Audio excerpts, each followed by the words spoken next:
Hello everyone, welcome back to my YouTube channel, and today, guess what, you are in my kitchen.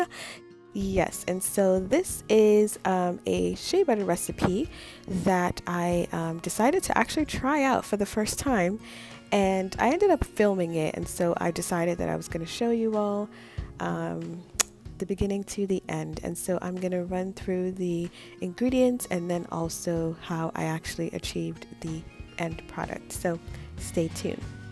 Here are my ingredients. So here I have the shea butter. This was sent directly from Ghana, and I've had it for a few years actually, and so I have that, and then I actually had also some shea butter mix that I had already mixed, and I decided that I wanted to add it to this shea butter mix because I didn't really like the way that one came out, and so I'm gonna add that to this shea butter. Alright, so here I have my coconut oil, and then I have, this is vitamin E oil, this is tea tree oil, and this is an essential oil that also adds a nice fragrance. This is castor oil. These are just my measuring cups. I actually forgot one more oil, and that was olive oil, but that's okay. The good thing about this mix is that you can add whatever oils you want. This mixer, I actually purchased it from TJ Maxx. I believe it was like $19.99, so it was a really good deal. I got it online, and then over there I just had my container, one of the containers. So I tried the double boiler method. So I put a pot on the stove, and then I put my shea butter in a glass bowl, and then I put the shea butter in the glass bowl on top of the pot, and I think it took just about 5 minutes to melt all of the contents of. Actually, the whole content didn't melt. The majority of it melted. I still had a few chunks, and here is the end result. I still had a few more chunks in there, and so I was trying to see if I can get it to melt, but it really wasn't. So at this point, I'm just going to combine all of my ingredients together. I'm going to go ahead and pour my shea butter that's melted into my mixer there. And then I'm going to measure out all of my other oils. So coconut oil and castor oil are carrier oils. The tea tree oil is an essential oil. And then the vitamin E oil is a preservative oil. So here I am just putting in the old shea butter mix that I had already mixed together. And so at this point, once I measure all of my oils, then I am going to mix everything together. So I measured out 1 cup of coconut oil. Now, as you can see there, coconut oil does solidify in room temperature, and so that was what was happening here. I actually wish I would have added a lot more of coconut oil, but that's okay. I think the beauty of these shea butter mixes is that you can just try so many different variations of just recipes, and you kind of just come up with what you like and you just stick with it, or just try other ones. And so the next oil I'm going to be using is my vitamin E oil. Vitamin E oil has some really great benefits to the hair. It does serve as a preservative, and so it keeps the shea butter from going bad. I started making my own shea butter a few years back, and as long as I've used vitamin E oil in my shea butter mix, I have never ever had any issues with my shea butter going bad. Never. And a lot of times when I make my shea butter mixes, it'll last a really like months on. And so it's really cool. I'm just going to leave all of the measurements, okay, in the description for your convenience. All right, now you can add more or less in your own mix, as much as you want. I mean, it's an experiment as you go. The tea tree oil, I actually had just a little bit left, so I think I had less than this spoon measurement actually. Like, I didn't realize it was like all finished. It's all done. So at the end of the when the butter was all done, I had just a tinge of tea tree oil scent in the whole butter mixed. So the next thing I'm going to measure out is my castor oil. Next time though, I'm going to omit the castor oil and then replace that with my olive oil, just to see how what texture that is actually going to give me. So at this point, all I'm going to do is just close this out and just turn on the machine. Now, it really took a while for all of this to mix and solidify, just because there was just a lot of liquid in there.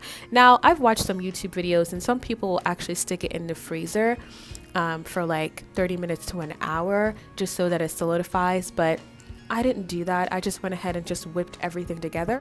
It came out pretty good.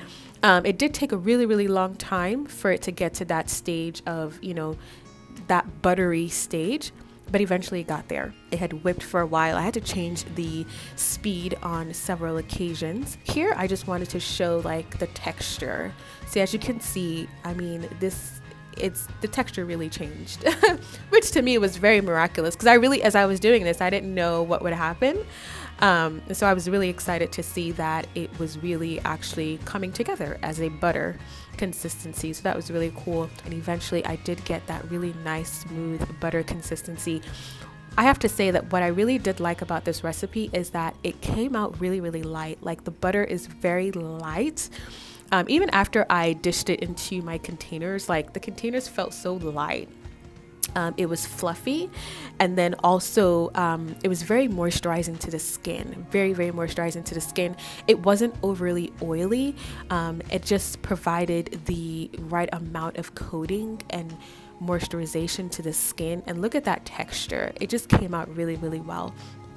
So at this point, I was just getting ready to basically just store all of these, store the butter in containers, and it turned out that I had quite a bit, and at this point I used this butter for my hair and my skin, and I tell you, like, it's just really awesome. My skin loves it, my hair loves it. It's extremely moisturizing. Doesn't have much of a scent. It just smells like shea butter and just a tinge of tea tree oil, as I already mentioned. And so I wanted to try this method out for dispensing the butter into my containers. So I just put some in this plastic bag. All I did was that I actually cut the end of the bag, the bottom there, to create an opening, and then I just skirt that into my cup just to make it a little bit easier. I didn't want to continue that. I just thought it was too tedious, and so eventually I just went with just scooping everything into my container with this spoon. It was just a lot easier. And so here I am just pouring it into my cup.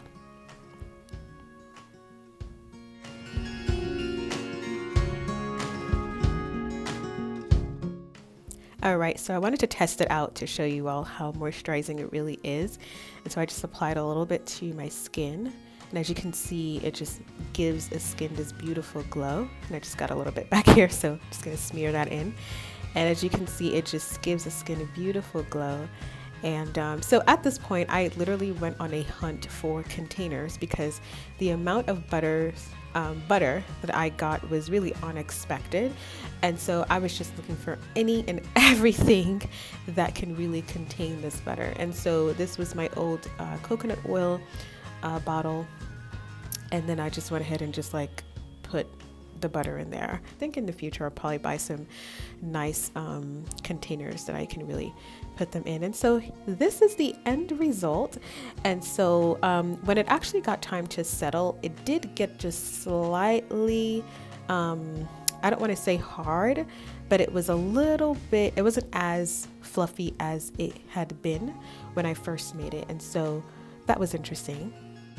All right, so for those of you that are in the West, the weather has certainly changed. We are in our colder months. And so if you're looking for a skin cream and hair cream, this might be something that might really help you out. And so definitely give it a try and use as many oils or as less oils and just, you know, do your own thing. And I hope that this video ultimately inspires you. Okay, thank you so much for watching, and I will talk to you in the next video. Bye.